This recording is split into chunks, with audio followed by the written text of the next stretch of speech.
السلام عليكم ورحمة الله وبركاته.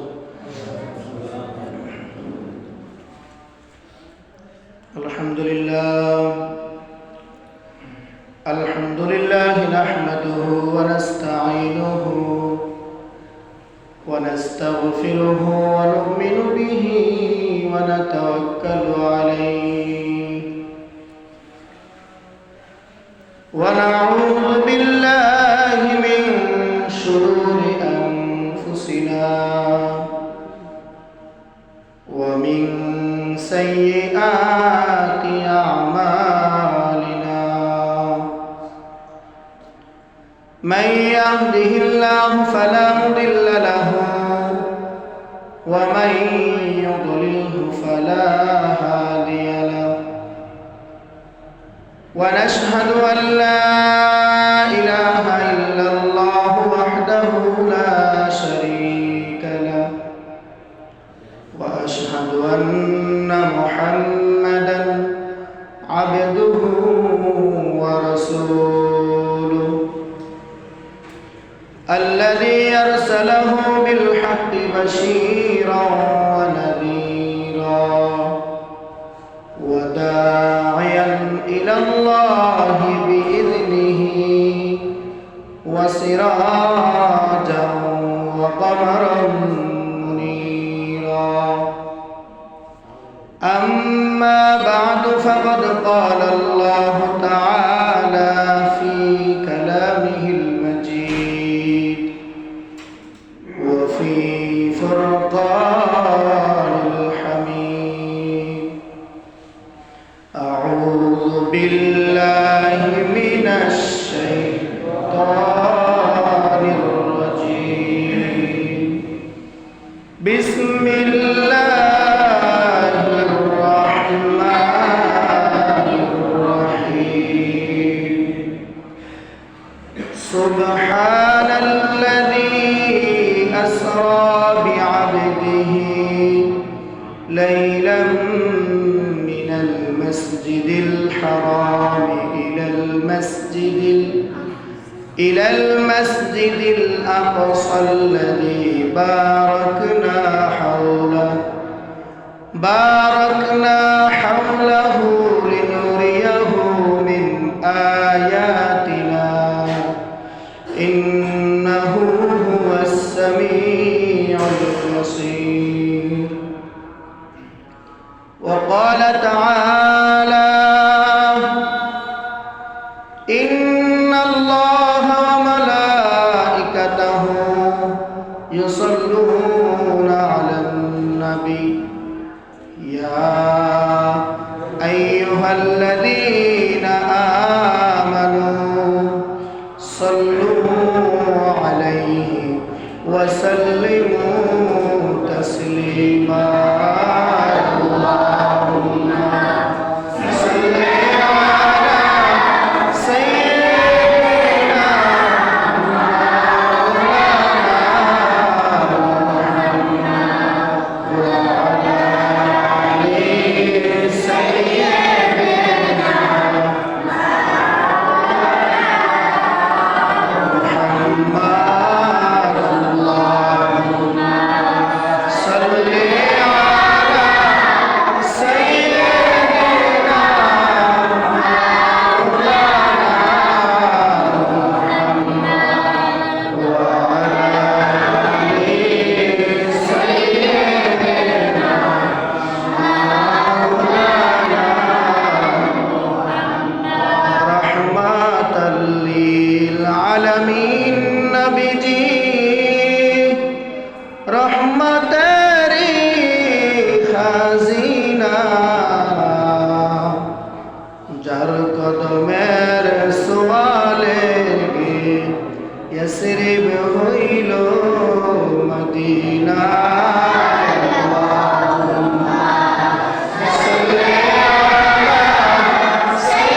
পাইবা হলে তাহার দিওয়ানা আল্লাহুম্মা সাল্লি আলা সাইয়্যিদিনা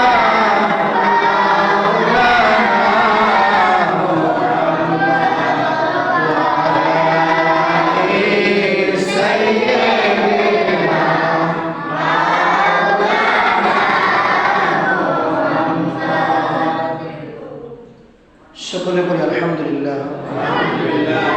মহান রব্বুল আলামিনের দরবারে লাখ কোটি শুকর সুজুদ যে মহান রব্বে করিম আমাদেরকে দয়া করে মায়া করে মহব্বত করে ভালোবেসে দ্বীনের খেদমতে আল্লাহর ঘর মসজিদে এসে সালাতুল ইশা বা জামাত আদায় করার মতো তৌফিক দান করেছেন।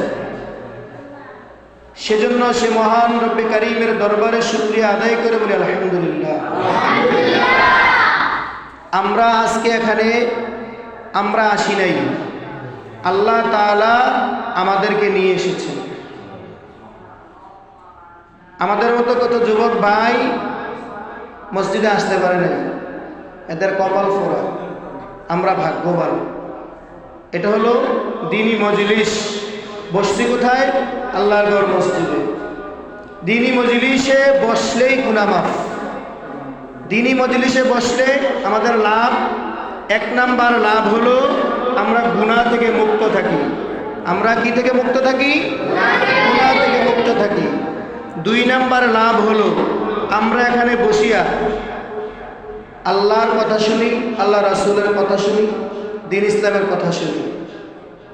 আমরা শুধু বসে বসে শুনি, আল্লাহ তাআলা ফেরেশতাদেরকে আদেশ করেন, ও ফেরেশতারা তোমরা লিখতে থাকো আমার বান্দারা মসজিদের মধ্যে বসে আমল করতেছে। তাহলে এই এমন মজলিসগুলো খুব দামি মজলিস, সবাই আসতে পারে না। ভালো কাজ সবাই করতে পারে না, খারাপ কাজও সবাই করতে পারে না। এই জন্য আমরা যেটা আসতে পেরেছি, আল্লাহ তাআলা আমাদেরকে মহব্বত করে ভালোবেসে যাচাই করিয়া বাছাই করে আমাদেরকে নিয়ে এসেছেন। এজন্য আমরা আরেকবার অন্তরের গভীর থেকে মাওলা পাকের শুকরিয়া আদায় করে বলি আলহামদুলিল্লাহ। আমি আপনাদের সম্মুখে পবিত্র কালামুল্লাহ শরীফ থেকে একটা আয়াতে কারিমা তেলাওয়াত করেছি। অনেক পুরাতন আয়াত, সকলের জানা আছে। যেহেতু লাইলাতুল মেরাজ উপলক্ষে আজকের দোয়া অনুষ্ঠান, লাইলাতুল মেরাজ সম্পর্কে আল্লাহ তাআলা কোরআনে মাজিদের মধ্যে বলেছেন। আল্লাহ তাআলা বলেন, সুবহানাল্লাযী আসরা বিআবদিহি লাইলাম মিনাল মাসজিদিল হারাম। আল্লাহ তাআলা আয়াতের শুরুতেই তার পবিত্রতা বর্ণনা করে বলেছেন সুবহানাল্লাহ। আল্লাহ তাআলা মহান, আল্লাহ তাআলা মহিয়ান, আল্লাহ তাআলা পবিত্র। আয়াতের শুরুতে আল্লাহ তার নিজের একটু গুণগান গাইলেন, সুবহানাল্লাহ। আল্লাহ তাআলা মহান, মহিয়ান, পবিত্র। কে?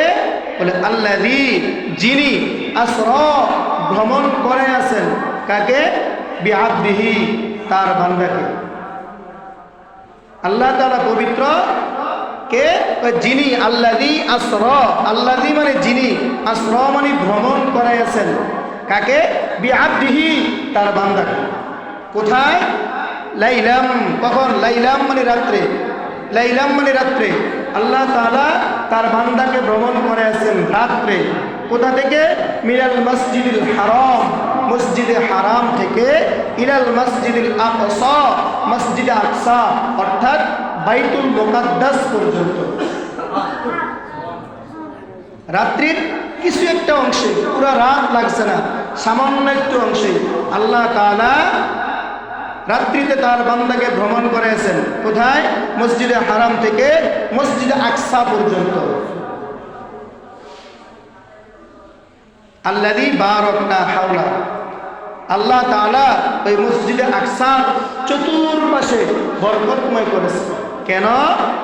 লিনুরিয়াহু, যেন আমি তাকে দেখাইতে পারি, মিন আয়াতিনা, আমার নিদর্শনাবলী। আমি কেন বরকতময় করেছি?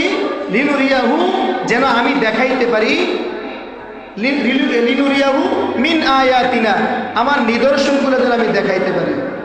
ইন্নাহু হুয়াস সামিউল বাসীর, নিশ্চয়ই আল্লাহ তাআলা শোনেন এবং দেখেন। তাহলে আল্লাহ তাআলা তার বান্দাকে রাত্রির একটা অংশে ভ্রমণ করে নিয়ে গেছেন। কোথায় নিয়ে গেছেন? মসজিদে হারাম থেকে মসজিদে আকসা পর্যন্ত। সেখান থেকে আবার নিয়ে গেছেন ঊর্ধ্বগমন আরশে আজিম পর্যন্ত। এই কথাটা মক্কার কাফের বেঈমানরা বিশ্বাস করে নাই। রাত্রির একটা অংশ, অল্প একটু সময়ের ভিতরে মসজিদে হারাম থেকে বাইতুল মাকদিস অনেক দূর, আবার বাইতুল মাকদিস থেকে আরশে আজিম সপ্তম আসমানের উপরে ভ্রমণ করে আসছেন, জান্নাত জাহান্নাম সব কিছু দেখা আবার রাত্রির মধ্যে চলে আসছেন। এই সংবাদটা শোনার পরে কাফের বেঈমানেরা বিশ্বাস করে। কিন্তু আল্লাহ তাআলা যে সফর করেছেন এটা সত্য। আল্লাহর হাবিব পয়গম্বর রাত্রিবেলা শুয়ে আছেন, উম্মে হানির ঘরে। হযরত জিবরাইল আলাইহিস সালাম, এখানে মতানৈক্য আছে, কেউ বলেন 3 জন ফেরেশতা আসছেন, কেউ বলেন 2 জন, হযরত জিবরাইল, হযরত মিকাইল, হযরত ইসরাফিল। আবার কেউ বলেন হযরত জিবরাইল, হযরত মিকাইল, অথবা জিবরাইল এবং ইসরাফিল, অর্থাৎ মিকাইল এবং ইসরাফিলের সাথে জিবরাইল আলাইহিস সালাম থাকবে। কেউ বলেন 3 জন, কেউ বলেন 2 জন আসছেন। আয়েশা উম্মে হানির ঘরে আল্লাহর হাবিব পয়গম্বর ঘুমিয়ে আছেন। আসছেন কোন দিক দিয়ে ফেরেশতা? ছাদ, ঘরের ছাউনি ছিল, ঘরের ছাউনি ফাঁকা করে। এটা আসার একটা কারণ আছে। জিবরাইল আলাইহিস সালাম চাইলে দরজা খুলে ঢুকতে পারতেন, ফেরেশতারা দরজা খোলা ছাড়া ঢুকতে পারে। কিন্তু জিবরাইল আলাইহিস সালাম আল্লাহর হাবিব পয়গম্বরকে এটা জানান দিয়েছেন, এটা একটা বার্তা দিয়েছেন যে আজকে রাত্রিতে একটা আশ্চর্যজনক ঘটনা ঘটবে। শুধু এই কথাটা বোঝানোর জন্য জিবরাইল আলাইহিস সালাম সাথে ফেরেশতাদেরকে নিয়ে উম্মে হানির ঘরের ছাদ ফাঁকা করে ভিতরে আসছে। আয়েশা এখন নবীজিকে সালাম দিলেন, আসসালামু আলাইকুম। তারপরে নবীজিকে পায়ের মধ্যে লালা দিয়েছেন, আস্তে আস্তে আস্তে আস্তে। আল্লাহর হাবিব পয়গম্বর চোখ খুললেন। চোখ খোলার পরে ফেরেশতারা আল্লাহর হাবিব পয়গম্বরকে উঠে বসালেন। আল্লাহর হাবিব পয়গম্বর আবার ঘুমিয়ে গেছেন। আবার তাকে ঘুম থেকে জাগ্রত করছেন। ফেরেশতারা তাকে ধরে বাহিরে নিয়ে গেছেন। বাহিরে নিয়ে গিয়ে একটা ওয়ালের সাথে হেলান দিয়ে বসাইছেন। সেখানে গিয়ে আবার নবী ঘুমিয়ে গেছেন। আবার ফেরেশতারা তাকে জাগ্রত করছেন। জাগ্রত করে এবার শোয়াই দিয়েছেন। শোয়াই দিয়ে এই বুকটাকে ফাড়ছে। বুকটা ফাইরা এই বুকটাকে জমজমের পানি দ্বারা ধৌত করছেন।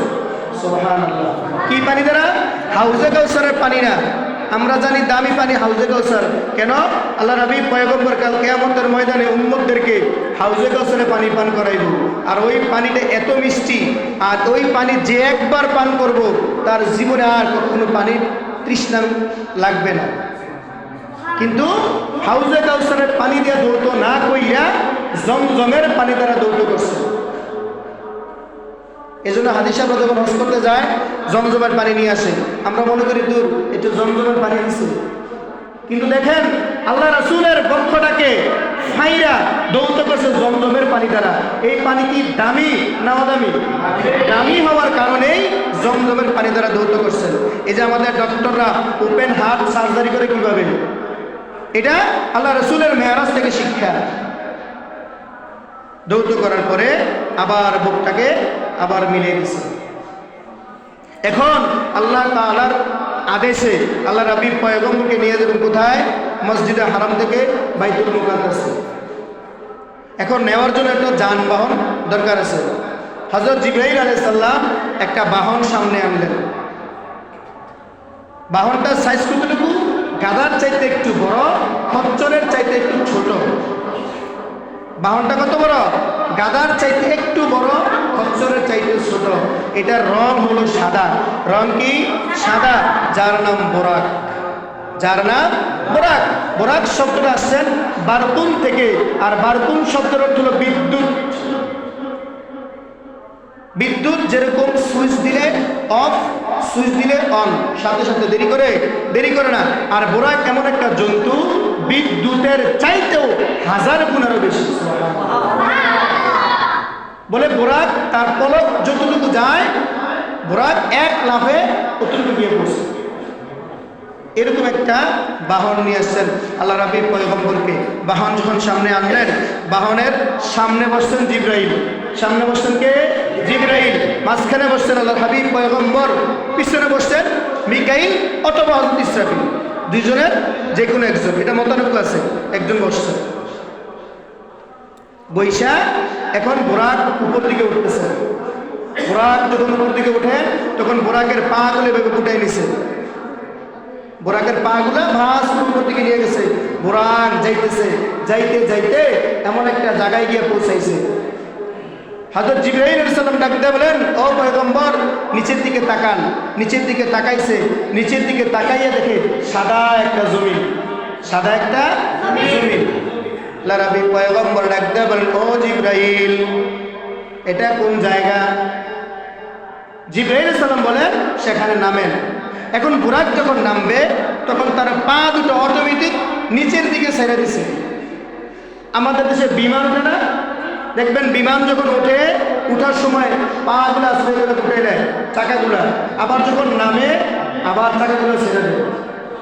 এই যে বাংলাদেশের ইঞ্জিনিয়াররা, বৈজ্ঞানিকরা যে বিমান বানিয়েছে কোত্থেকে? আল্লাহ রাসূলের মেরাজের বোরাক থেকে শিক্ষা নিয়েছে। সুবহানাল্লাহ বলবেন না? বোরাক থেকে শিক্ষা নিয়েছেন। বোরাক যখন উপরের দিকে উঠে পা গুলা উঠায় নেয়, যখন জমিনের দিকে নামে পা গুলা ছেড়ে দেয়। তো বোরাক ওই সাদা জমিনের মধ্যে গিয়ে নামলেন। নামার পরে এখন জিজ্ঞাসা করতেছেন, জিবরাইল এটা কোন জায়গা? আমাকে কোন জায়গায় নিয়ে আসছো? চতুর্দিকে তাকাইয়া দেখে শুধু খেজুরের গাছ। কিসের গাছ? খেজুরের গাছ। হযরত জিবরাইল আলাইহিস সালাম ডাকতে বলল, ও পয়গম্বর এই জমিনটার নাম হলো ইয়াসরিব। জমিটার নাম কি? ইয়াসরিব। আপনি এখানে 2 রাকাত নামাজ পড়েন, 2 রাকাত নফল নামাজ আদায় করেন। 2 রাকাত নফল নামাজ আদায় করছেন। আদায় করার পরে হযরত জিবরাইল আলাইহিস সালাম আল্লাহর নবী বিশ্ব নবী রাহমাতুল লিল আলামিনকে ডাক দিয়ে বলেন, হে নবী জাইনা রাখেন এমন একটা জমিন, এই জমিনের মধ্যে কিছুদিন পরে আপনি এখানে আসবেন। সুবহানাল্লাহ। আল্লাহর নবী বিশ্ব নবী রাহমাতুল লিল আলামিন মক্কা থেকে মদিনায় যখন হিজরত করে আসছেন, হিজরতের 1 থেকে 1.5 বছর আগের ঘটনা হলো মেরাজ। এজন্য আগে থেকেই তাকে বাড়ি দিয়ে দিয়েছে, বলে দিয়েছেন আপনি এই জমিনে একদিন আসবেন। 2 রাকাত নফল নামাজ আদায় করছেন, আবার বোরাকের মধ্যে উঠছেন। আবার যখন বোরাকের মধ্যে উঠছেন, বোরাক আবার সামনে চলতে আরম্ভ করলো। সামনে চলতে চলতে গিয়ে দেখে একটা রাস্তা, সামনে গিয়ে দেখে একটা রাস্তা, রাস্তার পাশে একটা বৃদ্ধ লোক দাঁড়িয়ে আছে। ওই বৃদ্ধ লোকটা ডাকতে বলেন, এ মুহাম্মদ এদিকে আসো। হযরত জিবরাইল আলাইহিস সালাম ডাক দিল, পয়গম্বর তার কথার দিকে আপনি ভ্রুক্ষেপ করিয়েন না, তার কথার দিকে আপনি কোনো কান দিয়েন না, সামনে চলেন।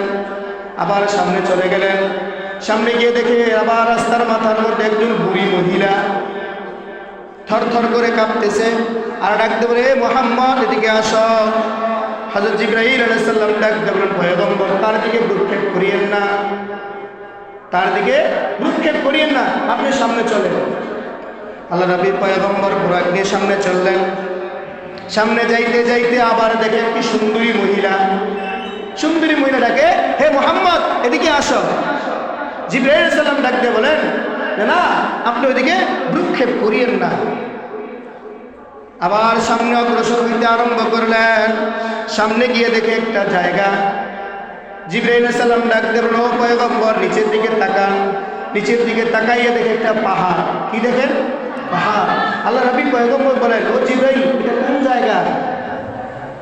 এবার হযরত জিবরাইল আলাইহিস সালাম ডাকতে বলল, পয়গম্বর আপনি পাহাড়ের উপর নামেন। ওই বুরাক পাহাড়ের উপর নামলো। নামার পরে ডাকতে বলল, ও পয়গম্বর আপনি পাহাড়ের উপরে 2 রাকাত নফল নামাজ আদায় করেন। আবার 2 রাকাত নফল নামাজ আদায় করছেন। এখন জিজ্ঞাসা করতেছেন, জিবরাইল ওই যে পথের মধ্যে একজন বুড়া লোক দেখছিলাম, বৃদ্ধ লোক আমাকে ডাকছিল, সে কে? এখন এখন বলতেছেন, ও পয়গম্বর, ওই বৃদ্ধ লোকটা ছিল ইবলিস। কে ছিল? ইবলিস, শয়তান। শয়তান আপনাকে ডাকতেছে। আপনি যদি তার ডাকে সাড়া দিতেন, আপনার উম্মতরা শয়তানের ডাকে সবসময় সাড়া দিত। আপনি তার ডাকে সাড়া দেন নাই, ভালো করছেন। ওই যে সামনে বুড়ি মহিলা দেখলাম, বুড়ি মহিলাকে যে থর থর করে কাঁপতেছে, মনে হয় পরে যাইব। হযরত জিবরাইল আলাইহিস সালাম ডাক দেন, ও পয়গম্বর, এটা হলো দুনিয়া। আপনার দুনিয়ার অবস্থাটা, দুনিয়ার অবস্থা এমন হয়ে গেছে, মনে হয় দুনিয়াটা এখনই শেষ হয়ে যাবে। থর থর করে কাঁপতেছে, মনে হয় দুনিয়াটা এখনই শেষ হয়ে যাবে। আপনি তার ডাকে সাড়া দেন নাই, ভালো করছেন। বলে ওই যে দেখলাম সুন্দর মহিলা, ওই মহিলাকে? ও পয়গম্বর, ওই সুন্দরী মহিলা নারীর বেশে ছিল দুনিয়ার সাজসজ্জা, দুনিয়ার সৌন্দর্য ছিল ওই নারীর রূপে। বলে আপনি যদি তার ডাকে সাড়া দিয়ে, ওই নারীটাকে সাড়া দিয়ে নারীর কাছে যাইতেন, আপনার উম্মতরা দুনিয়ার মধ্যে নারীবিহীন হয়ে যেত। বলেন নাউজুবিল্লাহ। আপনি জান নাই, ভালো করছেন। বলে তো এই যে পাহাড়ে নামলাম, পাহাড় নামাজ পড়লাম 2 রাকাত, এটা কোন পাহাড়? বলে এটাই সেই পাহাড়, যেই পাহাড়ের মধ্যে দাঁড়াইয়া হযরত মূসা আলাইহিস সালাম আল্লাহ তাআলার সাথে কথা বলতেন। সেই পাহাড়ের নাম কি? তুর পাহাড়। বলে এটাই সেই তুর পাহাড়, যেই পাহাড়ের উপর দাঁড়াইয়া হযরত মূসা আলাইহিস সালাম আল্লাহর সাথে কথা বলতেন। হযরত মূসা আলাইহিস সালাম আল্লাহর সাথে কথা বলতেন, সরাসরি বলতেন না, পর্দা থাকতো মাঝখানে। মূসা আলাইহিস সালাম বলে, না, আমার তো ভালো লাগে না আপনার সাথে পর্দার আড়ালে থেকে কথা বলতে। হে আল্লাহ, আমি আপনাকে একটু দেখতে চাই। আল্লাহ বলেন, মূসা তুমি সহ্য করতে পারবে না? বলে না, আমি দেখবো। মূসা আলাইহিস সালাম ছিলেন একটু রাগ মেজাজ ছিল, এজন্য বলে আমি আপনাকে সরাসরি দেখতে চাই। আল্লাহ তাআলা বলেন, মূসা তুমি সহ্য করতে পারবে না? বলে না, আমি দেখবো। এবার আল্লাহ তাআলা বলেন, ও মূসা তুমি দেখবে? বলে হ্যাঁ দেখবো। একটু নূর চমকাইছে, সাথে সাথে ওই পাহাড়টা জ্বলে পড়েছে। আল্লাহরা দেখতে চাইছে, আল্লাহরা দেখে সহ্য করতে পারবো? শুধু একটু নূর চমকাইছে, সাথে সাথে পাহাড়টা জ্বলে ছারখার হয়ে গেছে। এটা হলো সেই তুর পাহাড়।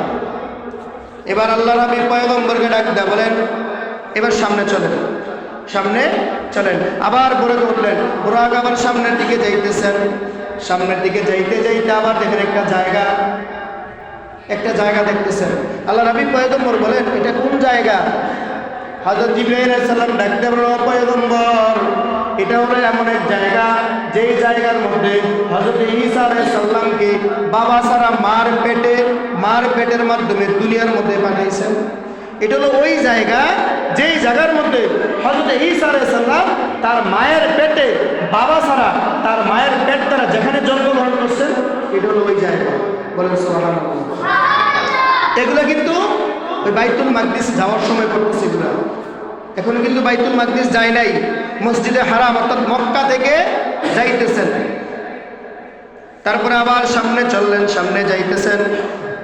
বুরাক যখন সামনে যাইতেছেন, হঠাৎ করে একটা আওয়াজ আসছে, আসসালামু আলাইকুম ইয়া রাসূলুল্লাহ। আরেক বর্ণনা আছে, কেউ বলতেছেন আসসালামু আলাইকুম ইয়া আউয়াল, আরেকজন বলতেছেন আসসালামু আলাইকুম ইয়া আখির, আরেকজন বলতেছেন আসসালামু আলাইকুম ইয়া হাশির। এখন আল্লাহর হাবিব পয়গম্বর ডাকতে বলেন, ও জিবরাইল, এরা কারা যারা আমাকে সালাম দিতেছেন? গায়েবী আওয়াজ থেকে সালাম আসতেছেন। এবার জিবরাইল আলাইহিস সালাম ডাকতে বলেন, ও পয়গম্বর, যিনি আপনাকে বলেছেন আসসালামু আলাইকুম ইয়া আউয়াল, ইনি আর কেউ নয়, ইনি হলেন আপনার পিতা হযরত ইব্রাহিম আলাইহিস সালাম। সালাম দিয়েছেন কে? ইব্রাহিম আলাইহিস সালাম। আমাদের নবীকে দেখে কি দিয়েছেন? সালাম দিয়েছেন। তারপরে আসসালামু আলাইকুম ইয়া আখির, এটা কি বলছেন? বলে এটা আর কেউ নয়, এটা হযরত মূসা আলাইহিস সালাম আপনাকে সালাম দিয়েছেন। তারপরে আরেকজন বলেছেন আসসালামু আলাইকুম ইয়া হাশির, এটা কে বলেছেন? এটা আর কেউ নয়, হযরত ঈসা আলাইহিস সালাম আপনাকে সালাম দিয়েছেন। দেখেন কত মর্যাদা। হযরত ইব্রাহিম আলাইহিস সালাম সালাম দিয়েছেন, হযরত মূসা আলাইহিস সালাম সালাম দিয়েছেন, ঈসা আলাইহিস সালাম সালাম দিয়েছেন। কেমন নবীর উম্মত আমরা, আর নবীর আমরা চিনি নাই।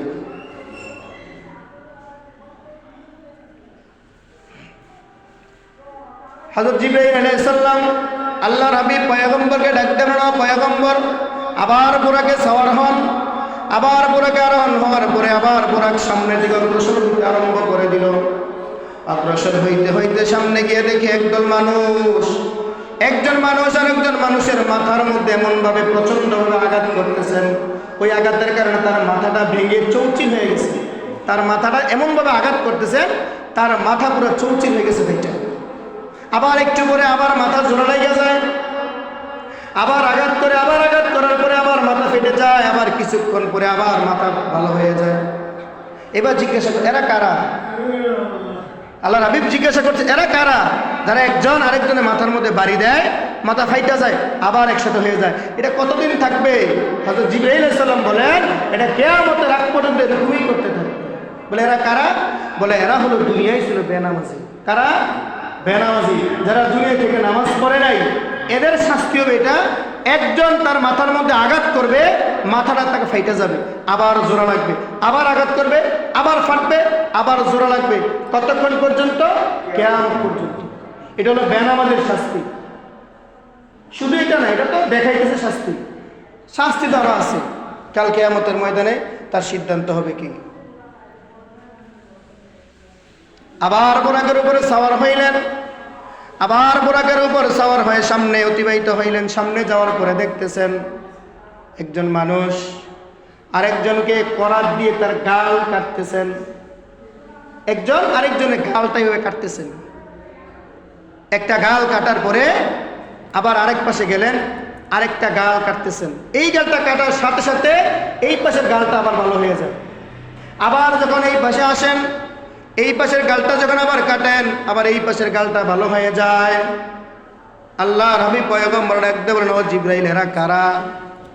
এরা কারা যাদের গালটা এইভাবে কাটে ভালো হয়ে যায়, আবার কাটে আবার ভালো হয়ে যায়? বলে এরা ছিল দুনিয়ায় মিথ্যাবাদী, মিথ্যা প্রচার করত, মানুষের নামে মিথ্যা কথা বলতো, একটা বলে গিয়ে লাগায় আরেকটা। এরা হলো মিথ্যাবাদী। বলে এদের শাস্তি কতদিন? বলে এদের শাস্তি কিয়ামত পর্যন্ত। মিথ্যা কথা বলার কারণে করাত দিয়ে গাল কেটে ফেলবে, এটা হলো মিথ্যাবাদীর শাস্তি। আল্লাহ নবী পয়গম্বর আবার বুরাকের উপর সওয়ার হয়ে আবার সামনের দিকে চলে গেলেন। সামনের দিকে যাওয়ার পরে গিয়ে দেখে বিশাল বড় একটা রক্তের নদী, রক্তের সমুদ্র, বিশাল বড় এক সমুদ্র। সেই সমুদ্রের মধ্যে কিছু মানুষ সাঁতার কাটতেছেন। আওয়াজ বন্ধ হয়ে গেছে নাকি? আওয়াজ বন্ধ হয়ে গেছে নাকি? কিছু মানুষ সাঁতার কাটতেছেন। আওয়াজ মনে বন্ধ হয়ে গেছে নাকি? কিছু মানুষ সাঁতার কাটতেছেন, আর কিছু মানুষ কিনারায় দাঁড়ায় থেকে পাথর মারতেছেন। যখন ছাত্রে কিনারায় আসে আবার পাথর মারে, পাথর মারার সাথে সাথে আবার নদীর মাঝখানে চলে যায়। আবার যখন কিনারায় আসে আবার তাদেরকে পাথর মারে। বলে এরা কারা? বলে এরা ছিল দুনিয়ায় সুদখোর, এরা সুদ খাইতো। এরা কি খাইতো? আমরা খাইনি সুদ, সুদ খাইতো। বলে এই শাস্তি কতদিন পর্যন্ত? বলে এই শাস্তি কিয়ামত পর্যন্ত চলতে থাকবো। বলে এদের কিয়ামতের ময়দানের অবস্থা কি হবে? বলে এদের কিয়ামতের ময়দানে পাপিষ্ঠ মানুষ তো অনেকে আছে, সবাই থাকবে। এর মধ্যে এরা থাকবে যাদের পেট অনেক বড়, বিরাট আকৃতির পেট দেখবে, আর ওই মানুষ দূর থেকে দেখতে পাইব ওই পেটের ভিতরে সাপ হাঁটতেছে। নাউজুবিল্লাহ। এটা হলো সুদখোর, যারা সুদ খায় এদের অবস্থা এমন। পেট অনেক বড় হয়ে যাবে, এটা মানুষ যে কেউ দেখবে বলবে একে বলে দুনিয়া ছিল সুদখোর। সুদখোরের শাস্তি হলো তার পেট হয়ে যাবে বড়, এবং পেটের ভিতরে হায়ওয়ান সাপ সাপ চলতে থাকবে। এটা হলো কিয়ামতের ময়দানে। আর আল্লাহর হাবিব যখন দেখলেন এটা হলো বড় একটা রক্তের সমুদ্র, রক্তের নদীর মধ্যে সে সাঁতার কাটতেছে। তারপরে আবার বোরাকের উপর সওয়ার হয়ে আবার সামনের দিকে অতিক্রম করবেন। আবার সামনে যখন যাইবেন, একটু দূর সামনে যাওয়ার পরে দেখবে একদল উলঙ্গ নারী, তাদের সামনে কিছু পাতিল আছে, পাতিলের মধ্যে কিছু গোশত আছে, যারা কাঁচা গোশত চাবায় চাবায় খাইবে। আল্লাহ নবী পয়গম্বর ডাকতে বলেন ও জিবরাইল এরা কারা? বলে এরা হলো তারা যারা দুনিয়ায় থাইকা জিনা করছেন, পরকিয়া করছে যারা। এটা হলো পরকিয়াদের শাস্তি। এটা হলো পরকীয়ার শাস্তি। কাঁচা মাংস এরা চিবিয়ে চিবিয়ে খাবে। এটা যারা জিনা করবে, যারা পরকীয়া করবে, তারা নিজের স্ত্রী ঘরে আছে, তার নিজের স্বামী ঘরে আছে, তারপরেও সে অন্য পুরুষের প্রতি আসক্ত, ওই সমস্ত নারীদের জন্য সে কাঁচা মাংস চিবিয়ে খাবে। নাউজুবিল্লাহ। বলে এটা কতক্ষণ পর্যন্ত? বলে তাদের শাস্তি হবে কিয়ামত পর্যন্ত। তারপর আবার আল্লাহ নবী পয়গম্বর আবার বোরাকের উপর সাওয়ার হইলেন, আবার বোরাকের উপর সাওয়ার হইয়া তারপরে চলে গেলেন বাইতুল মুকাদ্দাস পর্যন্ত। বাইতুল মুকাদ্দাস যাওয়ার পরে দেখে একটা মসজিদ। আল্লাহ নবী বলে এটা কোন জায়গা? বলে এটাই হলো বাইতুল মুকাদ্দাস, এটাই হলো বাইতুল মুকাদ্দাস। বাইতুল মুকাদ্দাসের মধ্যে নামলেন, নামার পরে বোরাকটাকে এমন একটা জিনিস সাথে বাঁধলেন যেখানে গিয়ে দেখে আরো অসংখ্য বাহন দাঁড়ায় আছে। এখানেই তো অসংখ্য বাহন যেখানেই বাধা আছে, ওইটার সাথেই আল্লাহ হাবিব পয়গম্বরের বোরাকটা বাঁধলেন। বাঁধার পরে গেলেন মসজিদে। মসজিদে গিয়ে দেখে অসংখ্য মানুষ দেখা যায়। সুবহানাল্লাহ।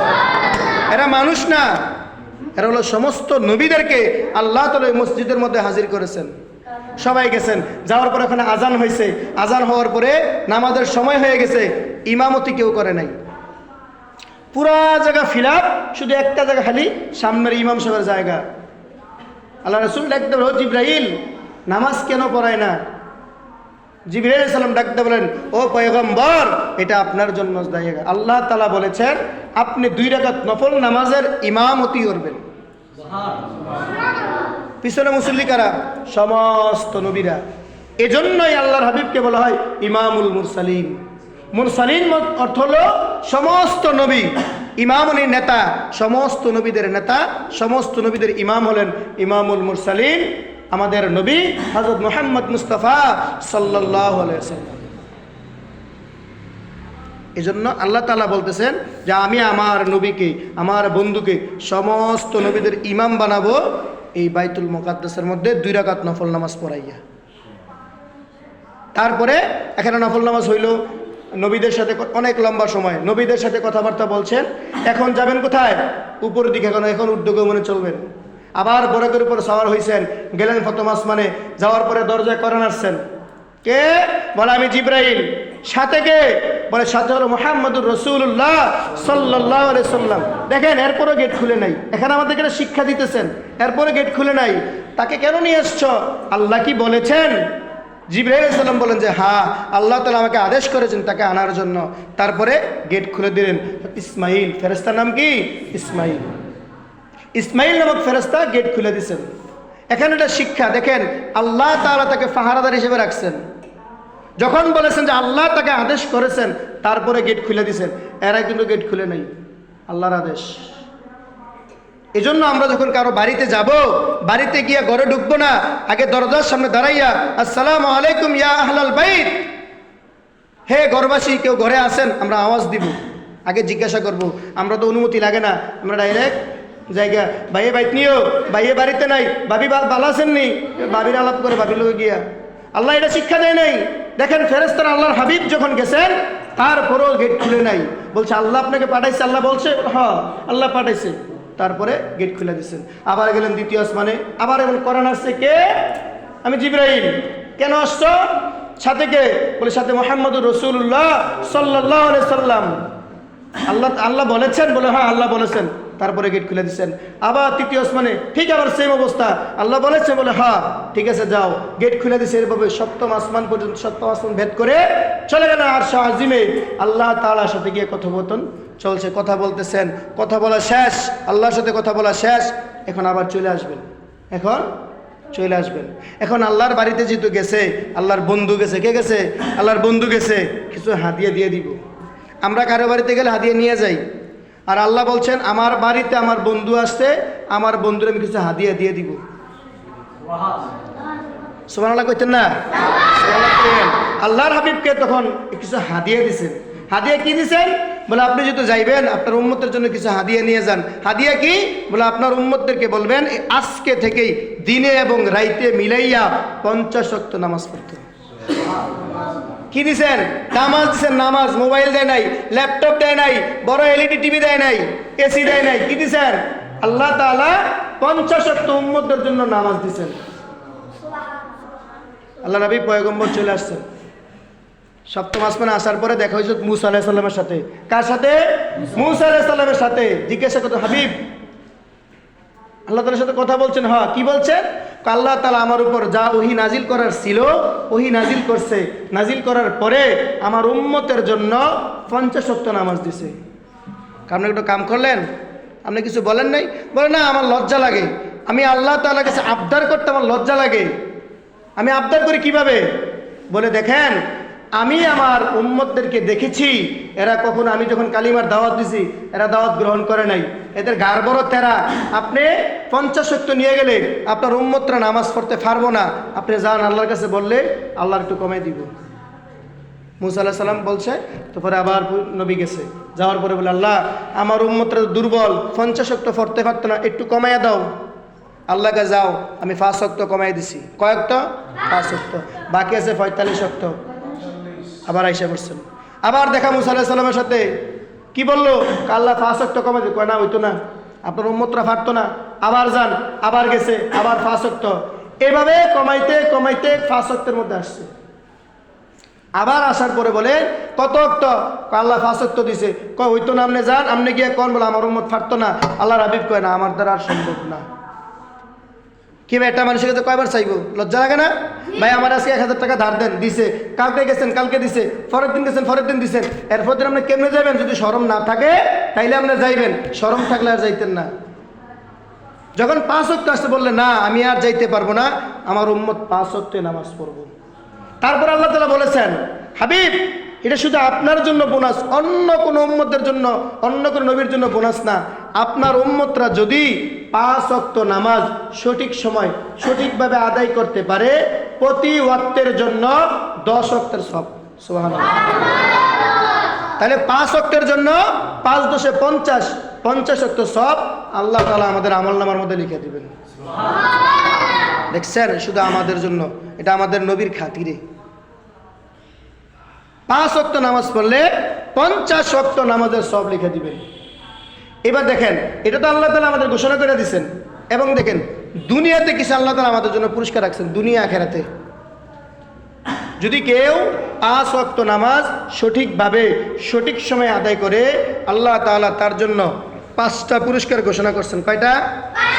5টা পুরস্কার ঘোষণা করছেন। 1 নাম্বার পুরস্কার হলো তার মৃত্যুটা সহজ হবে। মৃত্যুর যন্ত্রণা কতটুকু আমরা অনুধাবন করতে পারবো না, আমরা বুঝবো না। আমাদের সামনে যখন আজরাইল আলাইহিস সালাম আসবে তখন আমরা বুঝবো। আল্লাহর হাবিব পয়গম্বর যখন রূহটা কবজ করেন তখন বলছিল, এত পরিমাণ কষ্ট হয়েছে, মনে হয়েছে যে উহুদ পাহাড়টা তার বুকের মধ্যে চড়াও করে দিচ্ছে। মানে এতটুকু কষ্ট মনে হয়েছে। কিন্তু হযরত আজরাইল আলাইহিস সালাম বলতেছেন, আমি আপনার রূহটাকে যেভাবে কবজ করছি, আমি পৃথিবীর কোনো মানুষের রূহ এত সহজে, এত সুন্দরভাবে, এত আস্তে আস্তে কোনোদিন নেই। এবার চিন্তা করে দেখেন, সহজের অবস্থা যদি এমন মনে হয় যে উহুদ পাহাড়টা বুকের উপর রেখে দিছে, আর কঠিনটার অবস্থা কি হবে? এজন্য যদি 5 ওয়াক্ত নামাজ পড়ি, আমাদের জন্য 1 নাম্বার পুরস্কার হলো আমাদের মৃত্যুটা কি হবে? সহজ হবে। মৃত্যুটা সহজ হবে। 2 নাম্বার আমাদের জন্য পুরস্কার, আমরা যখন, আমাদেরকে যখন মাটি দিবে, বলেন তো কবরে 5টা কতটুকু হয়? 5 হাত। পাশে কতটুকু হয়? 1.5 হাত, সর্বোচ্চ 2 হাত, এর বেশি তো না, 2 হাত, এতটুকু, এর বেশি না। তারপরে বলেন, যদি সে কবরে আযাব হয়ে থাকে, তার 2 পাশের মাটিগুলো এমনভাবে চাপ দিব তাকে, শুধু কষ্ট দর্জন, এটা হলো শাস্তি, তার কবরের শাস্তি। এমনভাবে চাপ দিবে, বলে এক পাঁজরের হাড় আরেক পাঁজরের ভিতরে এভাবে ঢুকে যাবে। এভাবে কত কষ্ট দেখছেন? এক পাঁজর হাড় আরেক পাঁজরের ভিতরে ঢুকে যাবে। তো যদি কেউ 5 ওয়াক্ত নামাজ পড়ে, তার কবরের সংকীর্ণতা দূর করে দিবে। সুবহানাল্লাহ। মানে তার কবরটার ওই একসাথে হবে না, বরঞ্চ তার কবরটাকে আরো প্রশস্ত করে দিব, আরামদায়ক করে দিব তার কবরটাকে। এটা হলো 2 নাম্বার পুরস্কার। 3 নাম্বার পুরস্কার দেখেন, কাল কিয়ামতের ময়দানে আমাদেরকে আমলনামা দিবে। দুনিয়ায় থাইকে আমরা কি করছি আমল নামা দিবে। বান্দা নে, দুনিয়া থেকে কি ভালো কাজ করছস না খারাপ কাজ করছস, তোর আমল তুই দেখ। এবার কারোরে আমল নামা দিবে ডান হাতে, কাউকে দিবে বাম হাতে। তো যদি কেউ 5 ওয়াক্ত নামাজ সঠিকভাবে সঠিক সময় আদায় করে, আল্লাহ তাআলা তাকে ডান হাতে আমল নামা দিবেন। বলেন সুবহানাল্লাহ। কোন হাতে আমল নামা দিবেন? ডান হাতে আমল নামা দিবেন। 4 নাম্বার পুরস্কার, আমরা ফুল সেরাতের ফুল পার হতে হবে। ফুল সেরাতের ফুলটা কেমন হবে, মোটাটা কেমন হবে? বলে চুলের আগা, চুলের আগা ধার কতটুকু হবে? বলে তলোয়ারের চাইতে আরো 70,000 গুণ বেশি হবে ধার।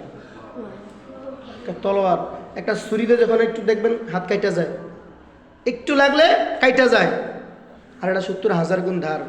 আর এটার পরিমাণ মোটা কতটুকু হবে? চুলের আগা।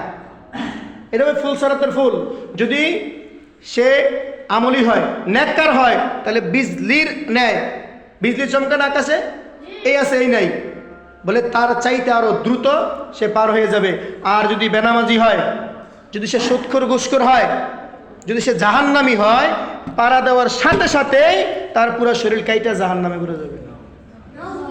তো বলে কেউ যদি 5 ওয়াক্ত নামাজ সঠিকভাবে সঠিক সময় আদায় করে, আল্লাহ তাআলা তাকে ফুল সেরাতের ফুল বিজলির ন্যায় পার করে দিবে। সুবহানাল্লাহ। এটা হলো 4 নাম্বার পুরস্কার। 5 নাম্বার পুরস্কার হলো কেউ যদি 5 ওয়াক্ত নামাজ বা জামাত আদায় করে, আল্লাহ তাআলা তাকে কাল কিয়ামতের ময়দানে বিনা হিসেবে জান্নাত দিয়ে দিবে। তার কোনো হিসাব নেই। আল্লাহ তাআলা জানেন কে নামাজ পড়ছে কে পড়ে নাই। হ্যাঁ, কাল কিয়ামতের ময়দানে যখন করবো, বান্দা তুই তো অমুক দিন নামাজ ফরজ নাই, বান্দায় ভয়ে, কারণ তখন জাহান্নাম থেকে গর্জন দিবে, আল্লাহ তাড়াতাড়ি জাহান্নামীকে আমার পেটে দাও, আমার বড় খিদা। জাহান্নাম ডাক দিয়ে বলবে, জাহান্নামের গর্জন শোনার পরে বান্দা মিথ্যা কথা বলবে, আল্লাহ আমি তো দিন নামাজ পড়ছিলাম, তো নামাজ পড়াইছে অমুক হুজুরে, আমি তো এই জায়গায় দাঁড়াইছিলাম। আল্লাহ কব ফরসত কহ, এবার আয় দেখ, এবার আমল নামা দেখাইবো, তুই এই ওক্তে নাই। ওই যে জাহান্নামের ভয়ে তখন মিথ্যা কথা বলবো, জাহান্নামের ভয়ে। তো যদি আমরা নামাজ 5 ওয়াক্ত নামাজ পড়ি, আল্লাহ তাআলা আমাদেরকে বিনা হিসেবে জান্নাত দিয়ে দিবে, হিসাব নেই। এই জন্য আমরা 5 ওয়াক্ত নামাজ পড়বো নি, ইনশাআল্লাহ পড়বো। আল্লাহর হাবিব বলেন, আমি একদিন রাস্তা দিয়ে হাঁটতেছিলাম, হাঁটতে হাঁটতে দেখি এই দেখো শীতকাল, গাছের পাতাগুলো কিন্তু ঝেড়া মাটিতে পড়ে যায়। তো শীত সময়টা ছিল শীতকাল, আল্লাহর হাবিব রাস্তা দিয়ে হাঁটতেছেন, দেখেন গাছের পাতাগুলো ঝরে পড়তেছেন। আল্লাহর হাবিব গিয়ে আবার গাছটা ধরে লাড়তেছেন।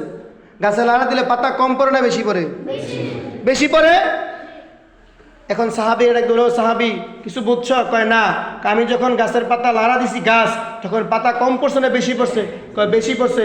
কয় শুনে রাখো, আমার উম্মতরা যদি কেউ 5 ওয়াক্ত নামাজ পড়ে, এই গাছের পাতা যেভাবে ঝরে পড়ছে, তার জীবনের গুনাহগুলো এভাবে ঝরে পড়বে।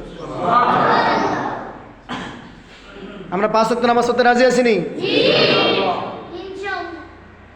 5 ওয়াক্ত নামাজ পড়লে 5টা, আল্লাহ তাআলা বলছেন 5টা সওয়াব, 5টা আমল নামা। ডান হাতে আমল নামা দিবে, ফুল সেরাতের ফুল 20 দিনে পার করে দিবে, কবরের সংকীর্ণতা দূর করে দিবে, এবং আমাদের মৃত্যুর সময় মৃত্যুটা কি করবেন? সহজ করবেন। 5 নম্বরে ছিল বিনা হিসেবে জান্নাত। তো এই যে আজকের দিনটা শবে মেরাজ, আমরা জানি আজকে রাত্রি এটা কি শবে মেরাজ, কিন্তু শবে মেরাজে আজকে রাত্রেই হয়েছে এটা কোনো গ্যারান্টি নেই, এটা কোনো বাস্তবতা কিন্তু নাই। কিন্তু শবে মেরাজ যে হয়েছে এটা কিন্তু বাস্তব। কেউ যদি এই মসজিদে হারাম থেকে বাইতুল মুকাদ্দাস পর্যন্ত এটাকে যদি অস্বীকার করে, সে ব্যক্তি কাফের। সে ব্যক্তি কি? কাফের। আর যদি বাইতুল মুকাদ্দাস থেকে আল্লাহ তাআলার আরশে আজিম পর্যন্ত যে গেছেন, এইটাকে যদি বিশ্বাস না করে, সে ব্যক্তি ফাসিক। কারণ আল্লাহ তাআলা কোরআনের মধ্যে বলেছেন তো, সুবহানাল্লাযী আসরা বিআবদিহি, তার বান্দাকে। এখন অনেকেই বলে কি জানেন, আল্লাহ রাব্বি যে মেরাজে গেছেন, স্বপ্ন যোগে গেছেন। বলেন নাউজুবিল্লাহ। আল্লাহ রাব্বি কি স্বপ্নে গেছেন? না। বান্দা কাকে বলা হয়? আল্লাহ তাআলা তো বলেছেন সুবহানাল্লাযী আসরা বিআবদিহি, তার বান্দাকে।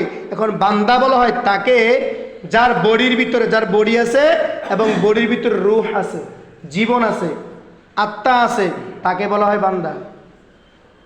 আমরা বলি মানুষ, তে মরে গেলে তার কি কয়? লাশ। তখন কি কেউ মানুষ বলে না, লাশ।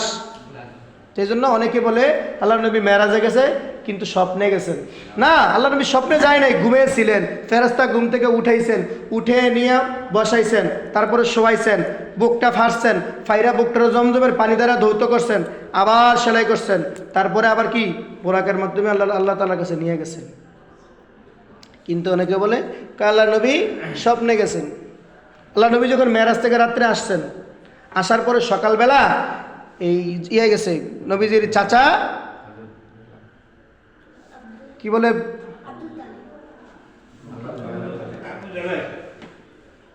নামটা মনে হইতেছে না, আবু জাহেল, নবীজির চাচা আবু জাহেল গেছেন। যাওয়ার পরে বলে ভাতিজা কোনো ওহি আসছেনি? কোনো মানে টিটকারি মেরে বলে, আরে টিটকারি মেরে বলতেছে ভাতিজা কোনো ওহি আইছে? বলে হ্যাঁ ওইটা আইছে, আমি তো এভাবে কালকে রাত্রে গেছিলাম অমুক জায়গায়। এখন হাসা আরম্ভ করে দিল। এটা কি সম্ভব? একটা রাতের একটা অংশ তুমি এতটুকু পথ গেছো, জান্নাত জাহান্নাম সব ঘুরে চাইয়াই পড়ছো অল্প সময়ের ভিতরে। এবার ডাকতেছেন আবু বকর, ওমরকে ডাকতেছেন, ওমর এদিকে আসো, আবু বকর এদিকে আসো, হনো তোমার নবী কি কয়? তো কি কয়? তোমার নবী বলে কালকে রাত্রে বলে মেয়ারাজে গেছেন, আরশা আজিমে গেছেন, গিয়ে বলে ঘুরে আসছেন। কয় কে বলছে? তোমার নবী কয়। কয় তাহলে সত্য, নবী যেহেতু বলছে তাহলে সত্য। চিন্তা করছেন? এরা বিশ্বাস করে না। এখন বিশ্বাস করবো কিভাবে? একটা শর্তে বিশ্বাস করবো, তোমার নবী সে মানবো। কিভাবে? একটা খেজুর খাওয়ার পরে একটা খেজুরের বিচি দিছে, বিচি তো ছিলেন, বিচি তো বোঝেন, খেজুরের বিচি, খেজুরের দানা দিছে। তুমি যদি বাস্তবে নবী হইয়া থাকো তাহলে তুমি এটার প্রমাণ দাও, এই বিচিটা তুমি লাগাইবা, লাগানোর পর এটা গাছ করবা, গাছ বানাই এটার ফল দিয়ে তুমি প্রমাণ করবা। যদি প্রমাণ করো তাহলে বিশ্বাস করবো। আল্লাহর নবী পয়গম্বর আল্লাহর কাছে মনে মনে চাইছেন, আল্লাহ আমার চেষ্টা আমি করবো, তুমি দিয়ে দিও। আল্লাহ নবী বিছরা দিয়েছেন, বিছরা লাগাইছেন, লাগানোর সাথে সাথে গাছ হয়ে গেছেন, গাছ বড় হয়ে গেছে, গাছ ফল হয়ে গেছে, কাঁচা ফলটা পাকা হয়ে গেছে, দেখাই দিছে। এরপরও বিশ্বাস করে নাই। এজন্যই আবু জাহেল, জাহেল মানে মূর্খ, জাহেল মানে কি? মূর্খ। মূর্খরে কোনোদিন বুঝতে পারবেন না। দেখবেন পণ্ডিত আপনার চাইতে আরো বেশি, আপনি শিক্ষিত কিন্তু দেখবেন আপনার চাইতে আরো বেশি পণ্ডিতগিরি দেখাইব, কিন্তু আসলে বাস্তবে সে মূর্খ। কিন্তু আবু বকর ওমর বলছেন যে আমার নবী বলছে, তো আমার নবী যেহেতু বলছে তাহলে এটা 100% সত্য, এখানে কোনো সন্দেহ নেই। আবু জাহেল টিটকিরি মেরে চলে গেছে, ইসলাম ধর্ম গ্রহণ করে নাই। অথচ নবী যখন নবী হওয়ার আগে 40টা বছর কিন্তু এদের কাছে ছিল, এরাই লালন পালন করছে। আল্লাহর নবীর নাম ছিল আল আমিন। আল আমিন নামের অর্থ হলো সত্যবাদী, কখনো মিথ্যা কথা বলে নাই।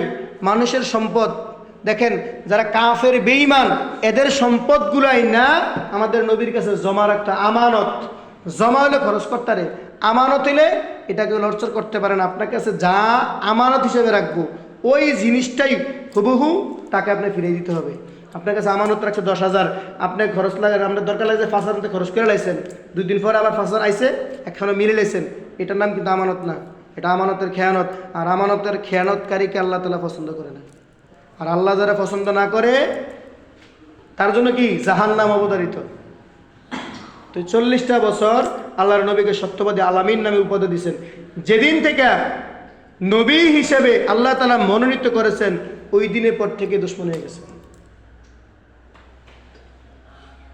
যাক, এই মেয়ারাজের 1 থেকে 1.5 বছর পরে, এক বছর অথবা 1.5 বছর, এটার মধ্যে মতানকাস ইমামদের 1 থেকে 1.5 বছর পরেই ওই যে প্রথম একটা সাদা জমিনের মধ্যে নাম ছিল ইয়াসরিব, তখন জিবরিল বলছিল এই ইয়াসরিব নামক জায়গা যখন আপনি হিজরত করে আসবেন, এই ইয়াসরিব নামক জায়গাটা তখন নাম হয়ে যাবে মদিনাতুর রাসূল।